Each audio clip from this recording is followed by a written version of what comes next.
অবহেলা খুব খারাপ জিনিস, কখনো কাউকে অবহেলা করতে নেই। কারণ অবহেলায় যেই মানুষটা বদলে যায় তার পরিবর্তনটা একেবারে অন্যরকম হয়। আর একবার বদলে গেলে সেই মানুষটাকে আগের রূপে ফিরে পাওয়া হয়তো কখনোই সম্ভব নয়।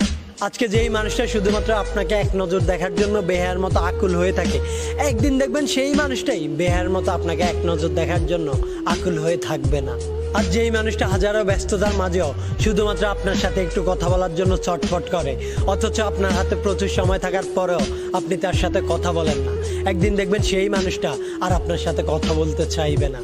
আর যেই মানুষটা সারা রাত জেগে মোবাইল হাতে নিয়ে শুধুমাত্র আপনার একটি মেসেজের জন্য অপেক্ষা করে বসে থাকে, কিন্তু তখন আপনি অন্য কাউকে নিয়ে বিজি থাকেন, একদিন দেখবেন সেই মানুষটা আর রাত জাগবে না, রাত জেগে আর আপনার মেসেজের জন্য অপেক্ষা করবে না, কিন্তু তখন আপনি তাকে মেসেজ দিলেও তার কাছ থেকে আর কখনোই রিপ্লাই আসবে না।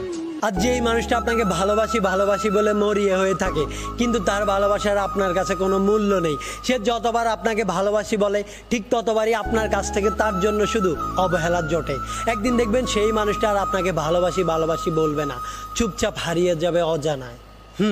মানুষ বদলায়, কারণে অকারণে বদলায়, কিন্তু যেই মানুষটা অবহেলায় বদলে যায় সেই মানুষটার বদলে যাওয়ার রূপটা অত্যন্ত ভয়ঙ্কর হয়।